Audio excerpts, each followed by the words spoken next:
तो साथियों सबसे पहले जीके के पूरे कितने सवाल देखेंगे, लगभग 50 सवाल साथियों देखेंगे, है ना। उसके बाद साथियों रीजनिंग के सवाल होंगे और मैथ के सवाल होंगे। मैं कहूंगा अब तक का ये सबसे खास और अहम एक मॉडल पेपर साथियों आपके लिए तैयार किया गया है पूरी टीम की मदद से। तो इन सभी सवालों को चेक करिए और चेक करिए कि आपका स्कोर कितना आता है। अगर ऐसे साथियों 40 सवाल आते हैं आपके एग्जाम में तो कितने सवाल आपके बिल्कुल करेक्ट जाते हैं। पहला सवाल बहुत इंपॉर्टेंट है, करके भारत की संप्रभुता, एकता और अखंडता को बनाए रखना और उसकी रक्षा करना ये क्या है? क्या ये मौलिक अधिकार है? मैं कहूंगा मौलिक अधिकार तो नहीं है, ना ये विधिक अधिकार है, ना ये सेना का कर्तव्य, ये साथियों मौलिक कर्तव्य है। आंसर जिनका ऑप्शन नंबर डी है तो बिल्कुल सही है। उसके बाद देखिए कह रहे डॉक्टर भीमराव अंबेडकर के द्वारा भारतीय संविधान के किस भाग को संविधान की अनोखी विशेषता कहा जाता है? तो किसकी बात चल रही है? मैं कहूंगा राज्य के नीति निर्देशक सिद्धांतों की बात चल रही है, क्योंकि इनको संविधान की अनोखी विशेषता भी कहा जाता है। क्वेश्चन बहुत ही इंपॉर्टेंट है। उसके बाद देखिए कह रहे हैं भारतीय संविधान का चौथा अध्याय किससे संबंधित है?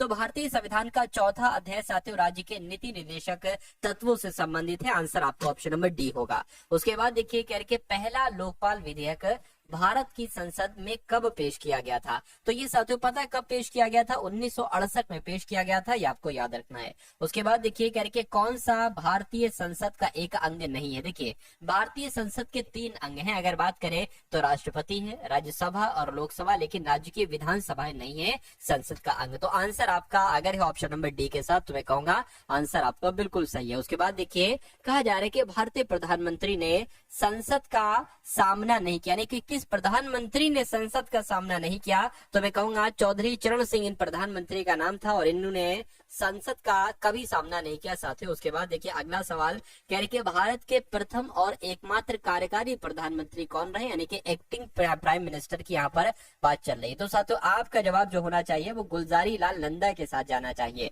और जिनका भी आंसर ऑप्शन नंबर डी के साथ है मैं कहूंगा आंसर आपका बिल्कुल करेक्ट है। कह रहे कि भारत में महाअभियोग की प्रक्रिया द्वारा को मतलब किसको उनके पद से नहीं हटाया जा सकता है, मुझे बताइए।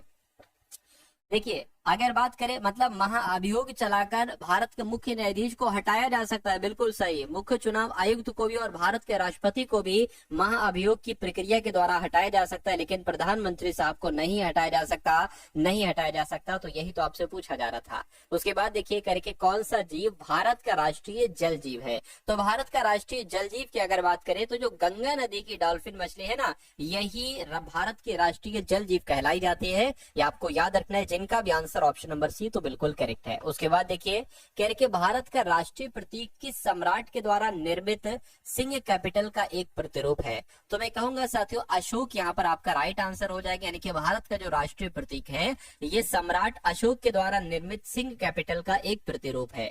उसके बाद देखिए कह रहे कि भारत का राष्ट्रीय गीत साथियों किसने लिखा? कुल मिला के ये आपसे यहाँ पर पूछा जा रहा है, मुझे बताइए। देखिए भारत के राष्ट्रीय गीत की जब बात आती है तो साथियों बंकिम चंद्र चटर्जी का नाम आ जाता है ना। तो जिनका भी आंसर ऑप्शन नंबर बी तो बिल्कुल करेक्ट है। उसके बाद देखिए कह रहे कि भारत का राष्ट्रीय गीत किसने लिखा? ये तो अभी मैंने आपको बताया भाई साहब बंकिम चंद्र चटर्जी। हाँ अगर राष्ट्रीय गान होता तो साथियों आंसर चेंज हो जाता। आप लोग कमेंट में मुझे बताइए साथियों अगर राष्ट्रीय गान होता यानी कि भारत के राष्ट्रीय गान के रचयिता कौन है? एक बार कमेंट में आंसर मुझे दीजिए, मैं आपके आंसर को देखूंगा।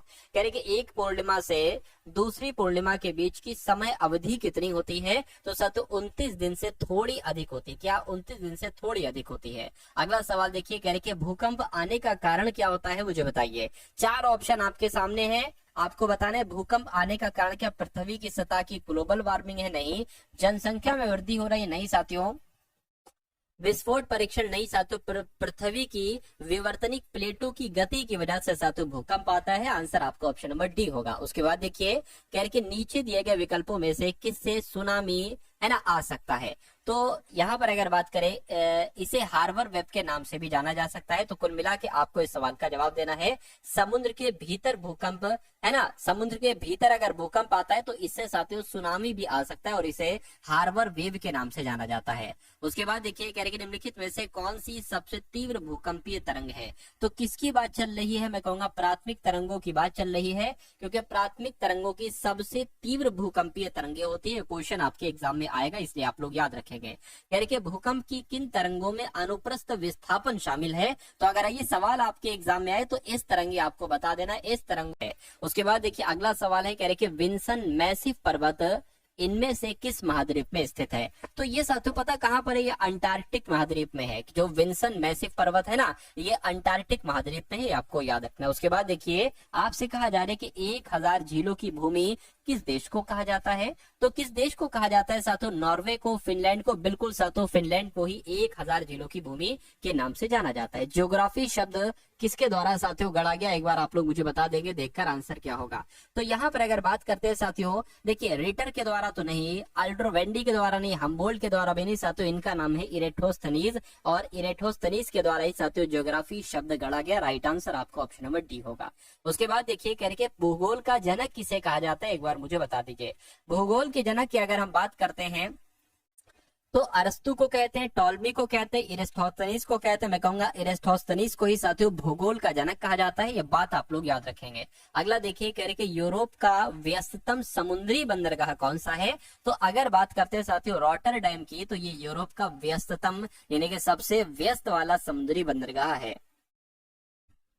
उसके बाद देखिए साथियों अगले नंबर का सवाल है, कहा जा रहा है क्या यहाँ पर अगर बात करें साथियों हिमाचल प्रदेश में स्थित, ये हो चुके हैं, दोनों सवाल हो चुके हैं, ठीक ना। इसकी अगर बात करें हिमाचल प्रदेश में स्थित लाहौल और स्पीति घाटियां कुल्लू घाटी से रोहतांग दर्रे द्वारा जुड़ी हुई हैं, या साथियों नाथुला दर्रे के द्वारा जुड़ी? मैं कहूंगा साथियों रोहतांग दर्रे के द्वारा जुड़ी हुई है। आंसर आपका जो जाएगा वो ऑप्शन नंबर ए हो जाएगा। उसके बाद देखिए अगला सवाल कह रहे कि हिमालय का इनमें से कौन सा पहाड़ी दर्रा उत्तराखंड को तिब्बत से नहीं जोड़ता है?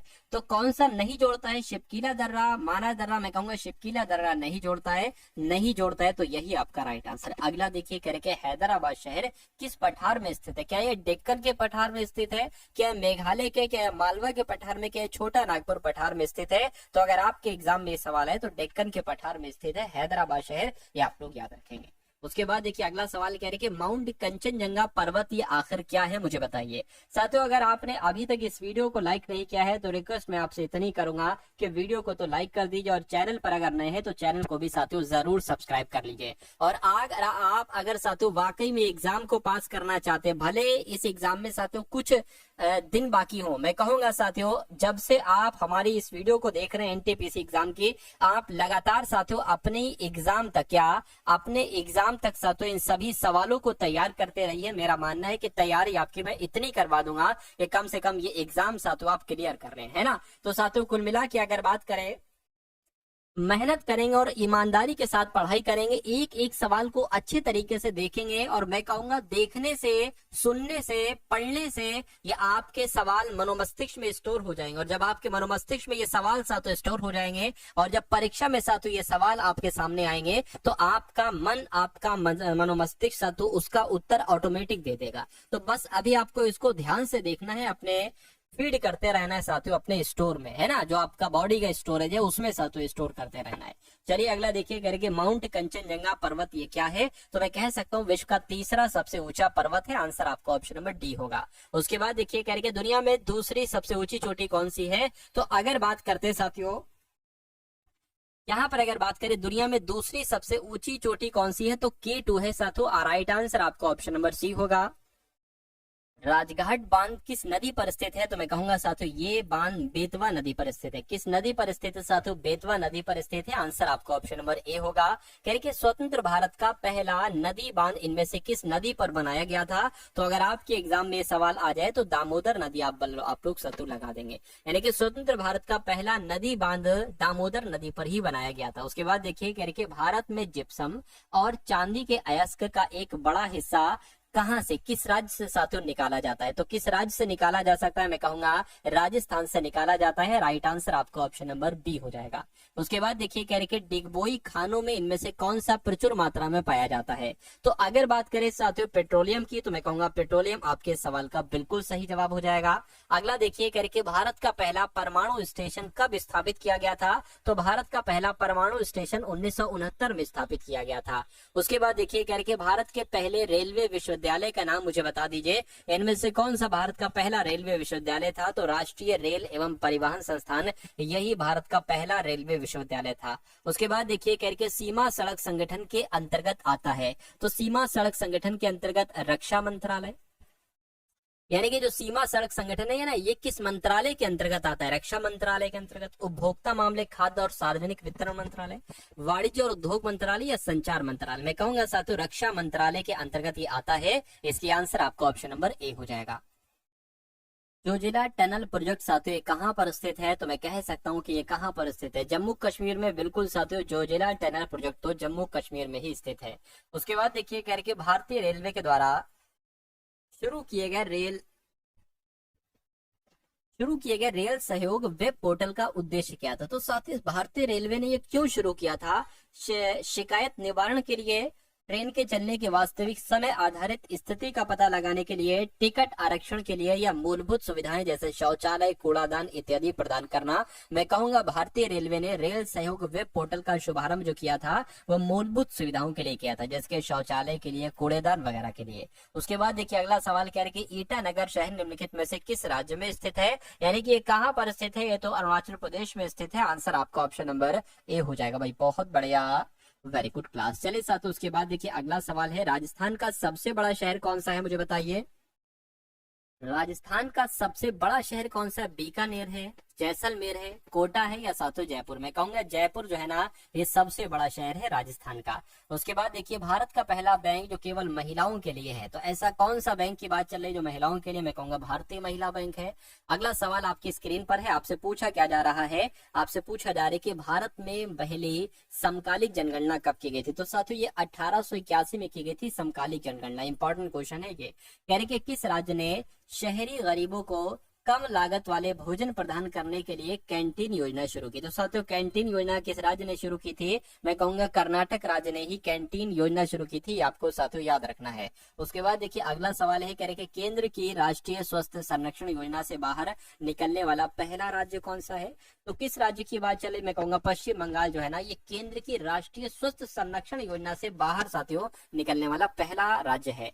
तमिलनाडु का सबसे लोकप्रिय लोक नृत्य कौन सा है? तो कारगम है, कुडियाट्टम है, यक्षगान है, कथकली है? मैं कहूंगा कारगम ये तमिलनाडु का एक प्रसिद्ध लोकप्रिय लोक नृत्य है। आंसर आपका ऑप्शन नंबर ए हो जाएगा। उसके बाद देखिए कह रहे कि घूमर जो है ना ये कहाँ का पारंपरिक और उत्साहपूर्ण लोक नृत्य है? तो घूमर कहाँ पर किया जाता है साथियों? घूमर राजस्थान का लोक नृत्य है। सही जवाब जिनका ऑप्शन नंबर सी है तो बिल्कुल सही है। उसके बाद देखिए कह रहे कि राजस्थान का लोक नृत्य इनमें से कौन सा है? मुझे बताइए। तो जो घूमर है अभी मैंने आपको बताया साथियों, यहाँ पर मैंने आपको बताया घूमर जो है ना ये राजस्थान का ही तो है। अगला देखिए कह रहे कि लोकगीत है ये कजरी, ये कहाँ लोकप्रिय है? तो ये किस राज्य का लोकगीत है कजरी जिसका नाम है? मैं कहूंगा साथियों ये उत्तर प्रदेश का है। कहाँ का है? उत्तर प्रदेश का है। उसके बाद देखिए कह रहे कि कृष्णनाट्यम इनमें से किस राज्य का एक प्रसिद्ध नृत्य है? तो ये साथियों कहाँ पर किया जाता है? ये केरल में किया जाता है। जो कृष्णनाट्यम है ना साथियों नृत्य, ये केरल का है। उसके बाद देखिए कहने कि किस समाज सुधारक की जयंती को चिन्हित करने के लिए 12 जनवरी को राष्ट्रीय युवा दिवस मनाया जाता है? तो राष्ट्रीय युवा दिवस जो मनाया जाता है साथियों वो स्वामी विवेकानंद है ना इनकी जयंती को चिन्हित करने के लिए मनाया जाता है। अगला सवाल देखिए कह रहे किस प्रसिद्ध व्यक्ति के जन्मदिन पर भारत में राष्ट्रीय गणित दिवस मनाया गया था? तो जो साथियों इनकी अगर बात करते हैं साथियों क्या आपका राइट आंसर होगा श्रीनिवास रामानुजन की अगर बात करें तो ये इनके जन्मदिन पर भारत में राष्ट्रीय गणित दिवस साथियों मनाया गया था। ये आपको याद रखना है। तो अब साथियों उसके बाद आपके सामने यहाँ पर रीजनिंग के सवाल शुरू हो चुके हैं। तो साथियों आप अगर चाहते हैं कि रीजनिंग के सेक्शन में आप पूरे में से पूरे नंबर लाएं तो इन सभी कॉन्सेप्ट को साथियों जरूर देखिए जो आज की इस वीडियो में साथियों मैं आपको करवाने वाला हूँ। सभी के सभी अति महत्वपूर्ण सवाल है आपके एग्जाम के लिए। चलिए तो पहला सवाल है कह रहे कि दिए गए 4 युग्म यहाँ पर है, बिल्कुल सही बात 4 युग्म है। कह रहे इनमें से सबसे अलग बताइए कौन सा ऑप्शन है, सबसे भिन्न बताइए कौन सा ऑप्शन है। देखिए सफेद बर्फ कैसे हो सकता है, या भूरा आकाश कैसे हो सकता है, या लाल खून कैसे हो सकता है, या हरी घास कैसे हो सकती है। देखिए घास जो होती है वो हरी होती है, ठीक है।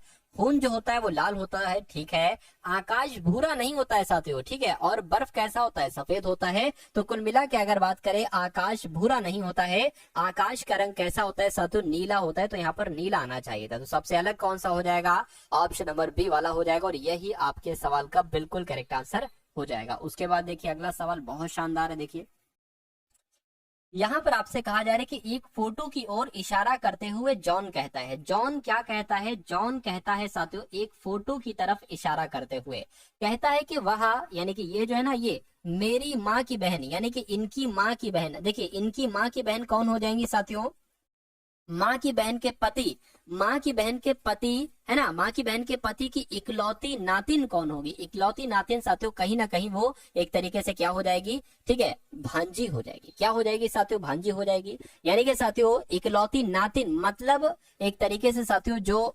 माँ की बहन के जो पति है ना, उनकी बेटी की बेटी के बारे में कहा जा रहा है। तो उनकी बेटी कौन होगी? वो तो आपकी कजिन हो जाएंगी, और उस कजिन की बेटी कौन होगी साथियों? आपकी भांजी हो जाएगी, क्योंकि बहन की बेटी को भांजी कहा जाता है। तो कुल मिला के आंसर आपको ऑप्शन नंबर डी के साथ जाएगा। अगला सवाल देखिए, कह रही कि गुरु की माँ सचिन की माँ की इकलौती बेटी है, तो गुरु का सचिन से क्या संबंध, यानी कि सचिन क्या कहेगा गुरु को? तो देखिए यहाँ पर क्या कहा गया है साथियों, गुरु के बारे में यहाँ कहा गया है। कह रहे कि जो गुरु की माँ है ना, मान लेते गुरु की माँ साथियों ये है, गुरु की माँ जो है ना, ये सचिन की माँ की इकलौती बेटी है। क्या साथियों?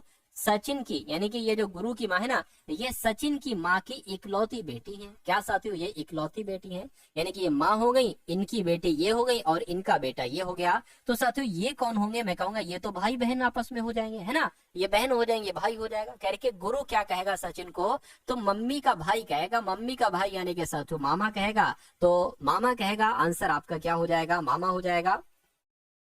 एक सेकेंड, सचिन क्या कहेगा गुरु को? अच्छा, सचिन क्या कहेगा गुरु को? तो सचिन की अगर बात करें साथियों, सचिन क्या कहेगा गुरु को?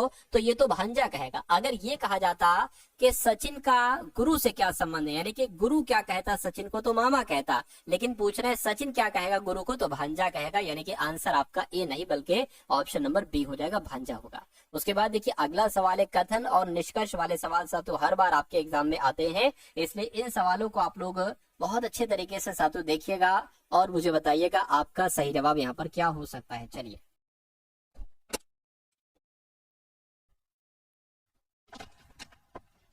तो यहाँ पर साथियों अगर बात करें करके सभी जहाज नाव है, तो जैसा जैसा कहा जा रहा है वैसे वैसे साथियों आप लोग क्या करते जाएंगे, सभी जहाज मान लेते हैं साथियों। ये क्या हो गए? ये आपके जहाज हो गए, और सभी जहाज क्या हो गए? सभी जहाज नाव हो गए। और कह रहे कि सभी लंगर जहाज हैं, यानी कि लंगर जो है ना साथियों वो जहाज के अंदर आएंगे, सभी लंगर जहाज हैं। अब निष्कर्ष पढ़िए और मुझे बताइए कौन सा निष्कर्ष सही है और कौन सा निष्कर्ष गलत है। चलिए, कह रहे कि सभी लंगर नाव है, बिल्कुल सभी लंगर जो है ना वो नाव हो जाएंगे, ये बात सही है। कुछ जहाज लंगर है, कुछ जहाज लंगर है, इतने जहाज लंगर है, ये बात भी बिल्कुल सही है। कोई लंगर नाव नहीं है। पहला पॉइंट, अगर कथन पॉजिटिव में आए तो कभी भी साथियों निष्कर्ष नेगेटिव में नहीं आता है, अगर आता है तो उसको गलत माना जाता है। कुछ नावे लंगर है, बिल्कुल सर, कुछ नावे लंगर, इतनी नावे लंगर, ये भी सही हो जाएगा। यानी कि पहला, दूसरा और चौथा सही है। ऐसा कहां पर लिखा हुआ है? ऐसा ऑप्शन नंबर सी में लिखा हुआ है। चलिए भाई, अब उसके बाद देख लीजिए अगले नंबर का सवाल आपकी स्क्रीन पर, इस सवाल को देखिए और मुझे बताइए राइट आंसर क्या होगा। देखिए, कह रहे कि कुछ लड़के क्रिकेटर हैं, तो मान लेते हैं साथियों क्या ये लड़के हो जाएंगे, है ना, ये लड़के हो जाएंगे। और कुछ लड़के, मान लीजिए इतने लड़के साथियों क्या हो गए? इतने लड़के क्रिकेटर हो गए। और उसके बाद कह रहे हैं साथियों कि कुछ लड़कियां क्रिकेटर हैं, मान लीजिए इतनी लड़कियां साथियों क्या हो गई? इतनी लड़कियां आपके क्रिकेटर हो गई। अब निष्कर्ष पढ़िए और मुझे बताइए कौन सा निष्कर्ष सही है कौन सा गलत है। यानी कि सभी लड़कियां क्रिकेटर है। देखिए, सभी लड़कियां क्रिकेटर नहीं है। अगर ये होता कुछ लड़कियां क्रिकेटर है तो हम सही मान लेते, लेकिन इसको गलत मानेंगे। कुछ क्रिकेटर लड़कियां हैं, कुछ क्रिकेटर लड़कियां, बिल्कुल साथियों कुछ क्रिकेटर, इतनी क्रिकेटर लड़कियां, ये बात सही हो जाएगी। दूसरा वाला आपका बिल्कुल सही है। ऐसा कहां पर लिखा हुआ है? ऐसा आपका ऑप्शन नंबर डी में लिखा हुआ है। उसके बाद देखिए अगला सवाल है, कह रही कि उस वेन आरेख के बारे में बताइए जो वर्गों के दिए गए बीच संबंध को सर्वोत्तम ढंग से निरूपित करता है। रक्त समूह, कंकाल और हड्डियां। देखिए, कंकाल क्या है? कंकाल हड्डियों के अंतर्गत ही तो आता है। मान लीजिए साथियों ये क्या हो गई? ये हड्डियां हो गई, और हड्डियों के अंतर्गत ही तो साथियों कंकाल आएगा, लेकिन रक्त समूह एक अलग चीज हो जाएगी। तो ऐसा आरेख कहां पर बना हुआ है साथियों? सिर्फ और सिर्फ ऑप्शन नंबर बी में ऐसा आरेख बना हुआ था। उसके बाद देखिए अगले नंबर का सवाल है, कह रहे कि दिए गए आरेख का ध्यान पूर्वक अध्ययन कीजिए और उसके आधार पर पूछे गए प्रश्न का उत्तर दीजिए। विभिन्न भागों में दी गई संख्या व्यक्तियों की संख्या को निरूपित करती है। यानी कि ये जो ये वाले में ये खेलकूद वाले नंबर हैं, ये संगीत वाले नंबर हैं और ये बच्चों वाले नंबर हैं। तो सवाल में आपसे पूछा जा रहा है कि ऐसे कितने बच्चे हैं, ऐसे कितने बच्चे हैं, यानी कि आंसर आपका इसमें से होगा, है ना। ऐसे कितने बच्चे हैं जिन्हें संगीत पसंद है। क्या साथियों, जिन्हें संगीत पसंद है लेकिन खेलकूद पसंद नहीं है। आंसर आपका इसमें से नहीं होना चाहिए, आंसर आपका इसमें से नहीं होना चाहिए। कह रहे कि खेलकूद पसंद नहीं है ना, लेकिन संगीत पसंद है। तो मुझे बता दीजिए साथियों आपका आंसर क्या होगा। चलिए, तो मैं कहूंगा 42 एक ऐसा नंबर है जो ऐसे बच्चे हैं, है ना, जिन्हें संगीत पसंद लेकिन खेलकूद पसंद नहीं है। तो 42 आपके सवाल का बिल्कुल सही जवाब हो जाएगा भाई। बहुत बढ़िया, वेरी गुड क्लास। चलिए साथियों, उसके बाद देखिए अगले नंबर का सवाल है। आपसे यहाँ पर कहा जा रहा है कि नीचे दी गई संख्या के सभी अंकों को अवरोही क्रम में लिखिए। यानी कि इनको सबसे पहले अवरोही क्रम में अगर हम लोग लिखें, यानी कि सबसे बड़ा तो 9 है, उसके छोटा 8 है, और उससे छोटा क्या आ जाएगा, फिर 7 आ जाएगा, फिर 5 2 बार लिखा हुआ है, ठीक है, कोई दिक्कत नहीं है ना। उसके बाद साथियों आपका 3 आ जाएगा, और 2 भी 2 बार लिखा हुआ, उसके बाद 1 आ जाएगा। तो अवरोही क्रम में हम लोगों ने लिख लिया। यानी कि अवरोही क्रम में बाएं से दाएं की ओर व्यवस्थित किया गया। बिल्कुल साथियों, बाएं से दाएं की ओर व्यवस्थित किया गया है। तो इस प्रकार बनी नई संख्या में, यानी कि ये जो नई संख्या बनी, इसमें बाएं से दूसरे पर, क्या साथियों, बाएं से दूसरे पर, तो बाएं से दूसरे पर ये 8 हो जाएगी, बाएं से दूसरे पर, और दाएं से तीसरे पर, दाएं से तीसरे पर ये संख्या हो जाएगी। करके इनका योग करके बताइए। तो 8 + 2 का योग करके बताना है साथियों, 10 हो जाएगा। यानी कि 10 आपके इस सवाल का बिल्कुल करेक्ट आंसर हो जाएगा भाई। बहुत बढ़िया, वेरी गुड क्लास। तो साथियों कैसे लग रहे हैं आपको ये सवाल, एक बार कमेंट सेक्शन में मुझे बता दीजिए। अगर आपको ये क्लास साथियों पसंद आ रही है ना, तो एक बार वेरी नाइस क्लास आप लोग साथियों लिख देंगे, मुझे बहुत अच्छा लगेगा, है ना। चलिए, अब साथियों उसके बाद देख लेते हैं नेक्स्ट नंबर का सवाल है। आखिर इसमें क्या कहा जा रहा है, ये भी बहुत शानदार सवाल है आपके लिए, है ना। कहा आपसे यहाँ पर जा रहा है साथियों, 6 शहरों में से अलीगंज सेवानगर से बड़ा है, हरिनगर नंद नगरी से बड़ा है, जैतपुर हरिनगर से छोटा है, लेकिन सेवानगर से बड़ा है। देखिए ये सवाल, ऐसे सवाल आपके एग्जाम में आते ही आते हैं। और अगर आप साथियों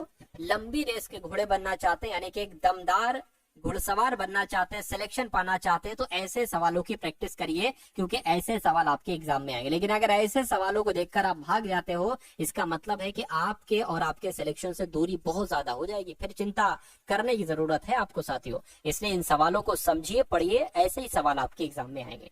कह रहे कि सेवानगर नंद नगरी से छोटा है लेकिन रामपुर से बड़ा, इनमें से कौन सा सबसे छोटा शहर है। तो कुल मिला के इसको जब हम समझेंगे ना, तो ये आपके लिए आसान हो जाएगा। जो कहा जा रहा है वो करते जाए। कह रहे कि 6 शहर हैं, और इन 6 शहरों में से सबसे छोटा शहर कौन सा है, बस इतनी सी तो बात आपको बताना है।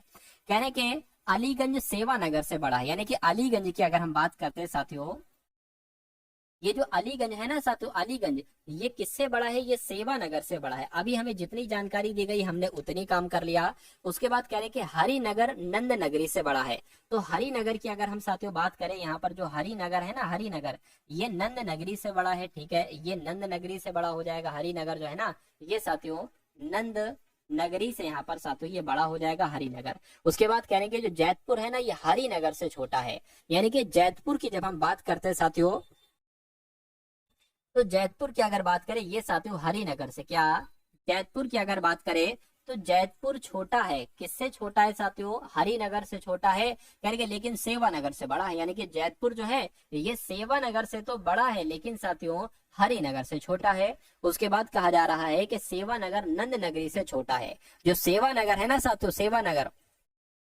ये नंद नगरी से छोटा है। तो कुल मिला के नंद नगरी आपका यहाँ पर आ जाएगी। नंद नगरी से छोटा है क्या, सेवानगर। सेवानगर जो है ये नंद नगरी से छोटा है, लेकिन रामपुर से बड़ा है। ये भैया रामपुर से यहाँ पर जो होगा वो बड़ा हो जाएगा। तो कह रहे कि इनमें सबसे छोटा कौन सा होगा, ये कुल मिला के आपसे यहाँ पर पूछा जा रहा है साथियों, ये आप लोग एक बार बता दीजिए। चलिए देखिए, अगर बात करते हैं सबसे छोटा, देखिए सबसे छोटी की अगर बात करते हैं, तो जैतपुर तो सबसे छोटा हो नहीं सकता, क्योंकि जैतपुर से छोटा सेवानगर सबसे छोटा है ना। उसके अलावा साथियों एक तरीके से अगर बात करें, नंद नगरी किधर गया, नंद नगरी नंद नगरी, देखिए नंद नगरी भी सबसे छोटा नहीं हो सकता। क्यों, क्योंकि नंद नगरी से 2 छोटे शहर हैं, एक सेवानगर है और एक रामपुर है ना। चलिए कोई दिक्कत नहीं है। और सेवानगर भी सबसे छोटा नहीं हो सकता। क्यों, क्योंकि सेवानगर से छोटा रामपुर है। तो कुल मिला के मैं कहूंगा सबसे छोटा जो है वो रामपुर ही तो है। इसलिए आंसर आपका जाएगा ऑप्शन नंबर डी के साथ। और जिनका आंसर ऑप्शन नंबर डी के साथ है, मैं कहूंगा आंसर आपका बिल्कुल करेक्ट हो जाएगा भाई। बहुत बढ़िया, वेरी गुड क्लास। उसके बाद देखिए साथियों नेक्स्ट नंबर का सवाल आपकी स्क्रीन पर है। तो अब साथियों यहाँ पर आपके सामने मैथ्स के क्वेश्चन स्टार्ट हो चुके हैं। तो यहाँ पर साथियों आपसे कहा जा रहा है कि उज्जवल के पास 50 रुपए का, 100 रुपए का, 200 रुपए के मूल वर्ग के 5250 रुपए करेंसी नोट है। 5250 रुपए है नोट की नोट इतने इतने के 50 के नोट है, 100 के नोट है, 200 के नोट है। यानी कि प्रत्येक मूल वर्ग के नोटों की संख्या समान है, यानी कि जितनी संख्या में ये नोट है उतनी संख्या में ये नोट होंगे और उतनी संख्या में ही ये नोट होंगे। यानी कि उज्जवल के पास कुल कितने नोट है, यानी कि नोटों की संख्या आपसे पूछी जा रही है। तो मैं कहूंगा साथियों अगर हम इनको जोड़ दें, कैसे जोड़ दें, जैसे कि 50 रुपए के, तो मान लीजिए साथियों 50 एक्स नोट होंगे, है ना, 100 एक्स नोट होंगे और साथियों 200 एक्स नोट होंगे, बराबर कितना निकलेगा साथियों 5250 यहाँ पर निकलेगा। तो इसको जोड़ो साथियों 100, 200, 300, 350, 350 एक्स बराबर कितना आ जाएगा साथियों 5250 आ जाएगा। एक्स बराबर कितना आ जाएगा साथियों 5250 बटे 350 आ जाएगा। यहाँ तक साथियों आपकी समझ में आया। उसके बाद देखिए 0 से 0 कैंसिल हो जाएगा, 5 सत्ते 35 हो जाएगा, 5 सत्ते 35, 5 एकम 5 और 5 पंजे 25 हो जाएगा। 7 से कट करेंगे, 7 एकम 7, 7 पंजे 35 हो जाएगा। यानी कि x बराबर साथियों कितना आ चुका है आपका 15 यहाँ पर आ चुका है। और देखिए अब यहाँ पर x का मतलब क्या है, अगर साथियों यहाँ पर अगर बात करें, देखिए x यानी कि ये नोटों की संख्या है, x तो नोटों की संख्या है और यहाँ पर कहा जा रहा है कि जितने नोट ये हैं उतने नोट ये होंगे और उतने नोट ये होंगे। तो साथियों x का मान हमने निकाल लिया है 15, तो 3x का मान निकाल लीजिए, क्योंकि जितनी संख्या इसकी जितनी इतनी, तो 3x की वैल्यू तो निकालेंगे साथियों। x बराबर 15 है तो 3x की वैल्यू 45 हो जाएगी। यानी कि उज्जवल के पास कुल नोटों की संख्या कितनी है साथियों 45 है। 45 कहाँ पर लिखा हुआ है, ऑप्शन नंबर बी में लिखा हुआ है। अब उसके बाद देखिए अगला सवाल, यानी कि किसी भिन्न को जब 1/3 में से घटाया जाता है तो 1/12 शेष बचता है, तो कहने के भिन्न बताइए। मान लीजिए साथियों वो भिन्न क्या है, वो भिन्न x/y है ना। तो कहने के किसी भिन्न को जब 1/3 में से घटाया जाता है, तो मान लेते हैं साथियों x अपॉन y में से 1/3 को जब घटाया जाता है तो 1/12 बचता है। तो इसको जरा आप कैलकुलेट कर लीजिए, है ना। देखिए इतनी बात आपको साथियों समझ में आ गई, इतनी बात अगर आपको समझ में आ गई तो बहुत अच्छी बात है।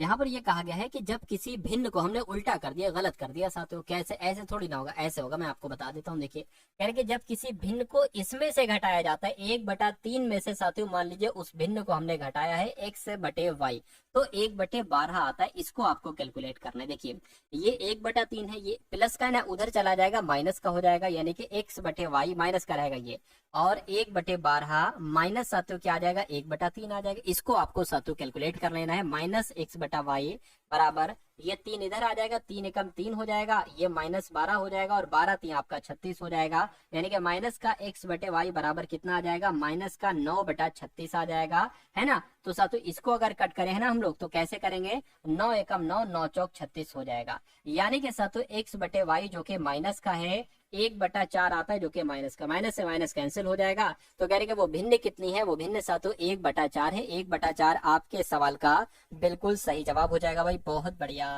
Very good class. चलिए साथियों उसके बाद देखिए अगला सवाल है आपकी स्क्रीन पर, कहने के निम्नलिखित को हल कीजिए। यानी कि यहाँ पर लिखा है 6202.5 प्लस 620.25 प्लस 62.025 6.0 है ना, ठीक है, प्लस 0.626025, इसको आपको प्लस करना है। आप एक बात ध्यान रखेंगे कि पॉइंट के नीचे पॉइंट आना चाहिए, है ना साथियों। मान इनको सबको जोड़ना है, आपने सबसे पहले ये नंबर लिखा 600, ठीक है, 6202 और पॉइंट आपने 5 लिखा। आप पॉइंट के नीचे पॉइंट लगाएंगे, ये पॉइंट लिखा है आपने, इधर 2 और इधर आपने 5 लिख लिया, और 620 लिखा है ये साथियों यहाँ पर लिख लिया। अब इसको लिखेंगे तो पॉइंट के नीचे पॉइंट आ जाएगा, 0 2 5 इधर आ जाएगा और 6 और 2 इधर आ जाएगा। पॉइंट के नीचे पॉइंट रखिए, इधर आ जाएगा साथियों 2025 और इधर क्या आ जाएगा साथियों 6 आ जाएगा, है ना। उसके बाद साथियों अगर बात करें पॉइंट के नीचे पॉइंट, यहाँ पर आ जाएगा 620 2 और 5 आ जाएगा। इनको अब एक काम करिए साथियों, आप जोड़ दीजिए, क्या कर दीजिए, इनको साथियों आप जोड़ दीजिए। चलिए देखिए ये 5 है तो ये 5 यहाँ पर लिख देंगे, 5 और 2 कितना हो जाएगा, एक तरीके से अगर बात करें तो ये आपका कितना हो जाएगा साथियों 7 हो जाएगा, ठीक है ना। चलिए कोई दिक्कत नहीं है।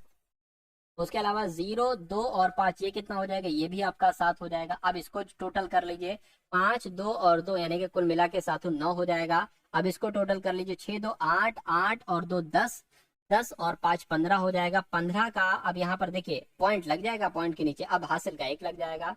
3 4 5, 5 और 6 कितना हो जाएगा, 11 हो जाएगा, 1 लग जाएगा।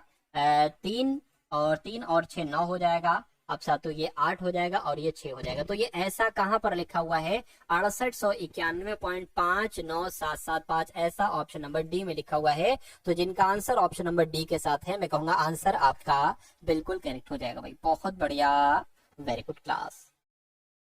उसके बाद देखिए साथियों, अगले नंबर का सवाल आपके स्क्रीन पर, इस सवाल को देखिए और मुझे बताइए राइट आंसर आपका क्या होगा। कहा यहाँ पर जा रहा है कि दो संख्याओं का योग कितना है, 72 है। यानी कि x प्लस मान लीजिए 2x प्लस वाई कितना हो जाएगा, 72 हो जाएगा। दो संख्या हमने मान लीजिए x और एक y मान ली, यानी कि उनके मासा यानी कि HCF और लासा कितना है, 2 और 102 है। यानी कि साथियों अगर बात करते हैं उनका HCF कितना है, तो HCF तो 2 है, और LCM कितना है साथियों, LCM की अगर बात करें साथियों ये 102 है। यानी कि उन दोनों संख्याओं के व्युत्क्रमों का योग बताइए, यानी कि उन दोनों संख्याओं का, तो वो संख्याएं तो x और y है, उनका x और y की अगर बात करें इनका योग बताना है, व्युत्क्रमों का योगफल। व्युत्क्रमों का योगफल पता कैसे निकलता है, ये मैं आपको बता देता हूँ। देखिए सबसे पहले इसको थोड़ा सा सॉल्व अगर करने की हम लोग कोशिश करें। देखिए एक सूत्र साथियों यहाँ पर आपने जरूर पढ़ा होगा, मुझे पूरी उम्मीद है साथियों वो सूत्र आपने पढ़ा होगा। आपने पढ़ा होगा साथियों, दोनों संख्याओं का गुणनफल, क्या, दोनों संख्याओं का गुणनफल बराबर LCM और गुणा HCF। आपने इतना पढ़ा है ना, आपने इतना पढ़ा है, बहुत अच्छी बात है। HCF ये F है ना साथियों, क्या है ये साथियों, F है। चलिए तो आपको पता है साथियों कि यहाँ पर LCM कितना है, LCM आपका साथियों 102 है, LCM आपका साथियों 102, HCF कितना है साथियों 2 है। और दोनों संख्याओं को मान लीजिए हमने क्या, x गुणा y मान लिया, x गुणा y, यानी कि x गुणा y हमें कितना मिल चुका है साथियों, इसको अगर हम करें तो 204 हो जाएगा मेरे ख्याल से। यानी कि x गुणा y कितना हो जाएगा साथियों, 204 हमें यहाँ पर मिल चुका है। ठीक है, कोई दिक्कत नहीं है। और यहाँ पर साथियों दूसरी बात करें, x प्लस वाई कितना है, x प्लस वाई की अगर बात करें साथियों 72 है। ये दो चीजें आप लोग याद रखेंगे, एक ये चीज और एक ये चीज। अब यहाँ पर कहा जा रहा है कि उन संख्याओं का यानी कि x और y का व्युत्क्रम बताइए। तो x का अगर व्युत्क्रम करते हैं तो 1/x हो जाएगा, और y का अगर व्युत्क्रम करते हैं तो 1/y हो जाएगा। इनका योग पूछा जा रहा है, यानी कि आपसे ये वैल्यू पूछी जा रही है। इसको जरा सॉल्व अगर हम लोग करें ना, तो y को यहाँ से गुणा करेंगे, x को यहाँ गुणा करेंगे, तो ये क्या हो जाएगा, y प्लस x हो जाएगा, और नीचे क्या हो जाएगा, x y हो जाएगा। इसको अगर और थोड़ा सही से करें, देखिए y प्लस x लिखे ना, अच्छा नहीं लग रहा है, तो इसको x प्लस वाई कर लो और इसको एक्स वाई कर लो। अब आपको पता है x प्लस वाई की वैल्यू कितनी है, 72 है, तो साथियों 72 आ जाएगा। आपको x और y की वैल्यू पता है 204 है, तो साथियों 204 आ जाएगा। यानी कि यही तो आपसे पूछा गया था और यही आपका आंसर हो जाएगा। बस आपको एक काम करना है, इसको कैलकुलेट कर लीजिए, 2 से करें। देखिए 2 से करेंगे साथियों, 2 3 6 आ जाएगा, 2 6 12 आ जाएगा। 2 से कट करेंगे तो यहाँ पर साथियों क्या आ जाएगा, 2 एकम 2, 2 दूना 4, 2 से कट करिए और तो 18 आ जाएगा। यहाँ पर साथियों 51 आ जाएगा, है ना। इतनी बात क्लियर है, 2 पंजे 10, 2 एकम 2। अब ये किससे कट होगा, देखिए 3 से, 3 6 18, 3 एकम 3, 3 7 21, यानी कि 6/17 कहीं पर लिखा हुआ, मैं कहूंगा बिल्कुल लिखा हुआ है, ऑप्शन नंबर बी में लिखा हुआ है, जो कि आपका राइट आंसर है। उसके बाद देखिए साथियों अगला सवाल है कि यहाँ पर अगर बात करें साथियों, आपसे क्या कहा जा रहा है, आपसे यहाँ पर कहा जा रहा है कि अगर P अनुपात क्या, P अनुपात 18, और साथियों अगर बात करते हैं, यहाँ एक सेकेंड,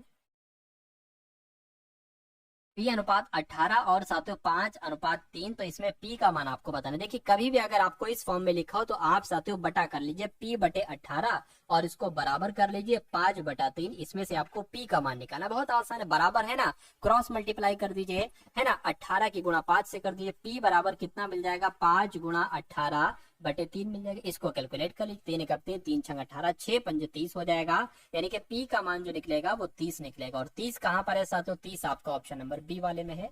उसके बाद देखिए अगला सवाल आपकी स्क्रीन पर है, कह रहे कि 0.16 और 0.64 के बीच मध्य अनुपाती कितना होगा। अगर कभी भी दो संख्याएं आपको दे रखा हो और उनके बीच मध्य अनुपात पूछे, तो तुरंत आपको एक शॉर्ट ट्रिक के माध्यम से इनका अंडर रूट कर देना है, इनको मतलब 0.16 और साथियों 0.64 कर देना है।